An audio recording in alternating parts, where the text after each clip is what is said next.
नमस्कार दोस्तों। आप बिना खाना खाए रह सकते हैं, पर आप बिना इंटरनेट के शायद ही रह पाएंगे। वैसे ही इंटरनेट एक ऐसी चीज़ बन चुकी है जिससे कोई भी कहीं भी रहकर कुछ इनोवेटिव सीख सकते हैं। अगर इंटरनेट ना हो तो ज़्यादातर कंपनीज और बिजनेसेस ठप पड़ जाएंगे। तो आखिर में ये इंटरनेट को किसने डेवलप किया और इंटरनेट कैसे काम करता है? चलते हैं 1969 में, जर्नी ऑफ इंटरनेट।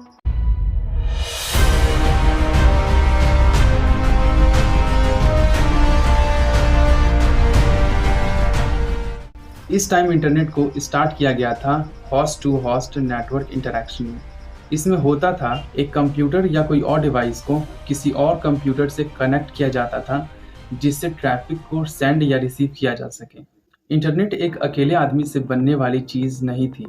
इसे एक पूरे रिसर्चर्स की टीम ने प्रोग्रामर्स और आर्किटेक्चर्स की मदद से डेवलप किया। इस तरह इंटरनेट को बनाया आरपा, एडवांस रिसर्च प्रोजेक्ट एजेंसी ने इन 1969। इस एजेंसी को आरपानेट नाम से भी जाना जाता है। और अगर आप इंटरनेट वर्ड को ब्रेक करेंगे तो it is derived from interconnected networks. ये वर्ड सिंपली इंडिकेट करता है नेटवर्क्स को अपने आप में ही इंटरकनेक्ट किया गया है। दो कंपोनेंट्स हैं जो इंटरनेट के फंक्शनैलिटी को बनाए रखते हैं, packet and protocol. Packet switching में स्मॉल डेटा को ट्रांसफ़र किया जाता है नेटवर्क्स में, जिसमें डेटा को पैकेट्स कहा जाता है और एक पैकेट 1000 to 15 बिट्स का होता है। और प्रोटोकॉल में बहुत सारे डिवाइस एक दूसरे से कम्युनिकेट करते हैं। और अब देखते हैं हाउ डज इंटरनेट वर्क्स।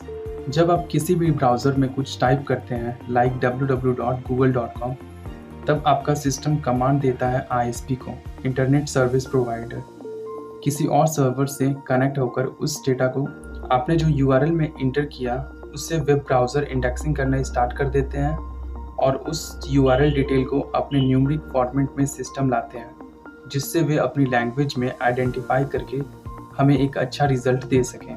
और अब आपका ब्राउज़र HTTP रिक्वेस्ट भेजना स्टार्ट कर देगा जिस साइट पर आप जाना चाहते हैं। इसमें जो डेटा होता है वो स्मॉल पैकेट्स में होता है, और जब आपका डेटा रिसीव हो जाएगा वेब ब्राउज़र सभी स्मॉल पैकेट्स को अरेंज करना स्टार्ट कर देगा और फिर आप वेबसाइट पर अपना कंटेंट देख पाएंगे। दोस्तों, एक वेबसाइट पर विजिट करने के लिए इतनी बड़ी प्रोसेस जो कि इंटरनेट की वजह से कुछ सेकंड में हो जाती है। दोस्तों, ये इंटरनेट कनेक्शन प्रोटोकॉल आखिर क्या है और ये इंटरनेट के लिए इतना इम्पॉर्टेंट क्यों है? इन प्रोटोकॉल्स को 3 कैटेगरीज में डिवाइड किया गया है। फर्स्ट कैटेगरी है TCP/IP, सेकेंड कैटेगरी है FTP एंड थर्ड कैटेगरी है STTP। TCP transmission control protocol और IP इंटरनेट प्रोटोकॉल। जो भी यूज़र इंटरनेट यूज़ करते हैं उनकी एक यूनिक आइडेंटिटी होती है जिसे हम IP एड्रेस कहते हैं। डेटा किस सेगमेंट में जाना चाहिए ये TCP डिसाइड करते हैं। ये पूरे डेटा को स्मॉल पैकेट में डिवाइड करके रिसीवर तक पहुंचाने से पहले दोबारा रीअसेंबल करते हैं। FTP file transfer protocol. इसमें एक स्टैंडर्ड कम्युनिकेशन प्रोटोकॉल है जिससे कंप्यूटर फाइल्स को सर्वर से क्लाइंट तक ट्रांसफ़र किया जाता है। STTP hyper text transfer protocol. इसमें क्लाइंट और वेब सर्वर के बीच में इंफॉर्मेशन को इनकोड और ट्रांसपोर्ट किया जाता है।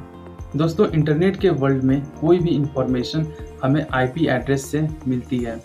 जैसे कि हमारे घर में कोई भी लेटर आता है तो वो हमारे घर के दिए गए एड्रेस पर आता है। उसी तरह हम कोई भी वेब ब्राउज़र में कुछ सर्च करते हैं तो उससे मिलती जुलती इंफॉर्मेशन डेटा सेंटर में अवेलेबल होती है जो कि हमारे IP एड्रेस पर आ जाती है। ये सभी इंफॉर्मेशन को ट्रैवल करने में फाइबर ऑप्टिक केबल एक बहुत बड़ा रोल निभाती है। आपके इंफॉर्मेशन को सेंड या रिसीव करने में ये पूरा प्रोसेस एक इंटरनेट साइकिल में काम करता है। इंटरनेट तभी काम करेगा जब आपका डिवाइस किसी सेलुलर राउटर से कनेक्ट हो, और ये राउटर सीधा कनेक्ट रहता है फाइबर ऑप्टिक केबल से जो डेटा सेंटर से कनेक्ट रहता है। दोस्तों, आप लोग सोच रहे होंगे कि फाइबर ऑप्टिक केबल में डेटा को ट्रांसफ़र वायर के थ्रू किया जाता है, पर ऐसा नहीं है। फाइबर ऑप्टिक केबल में लेज़र लाइट की मदद से डेटा को ट्रांसफ़र किया जाता है। आपको वीडियो इन्फॉर्मेटिव लगी तो चैनल को सब्सक्राइब कीजिए और मैं मिलूंगा आपको किसी नए वीडियो पे। तब तक के लिए धन्यवाद।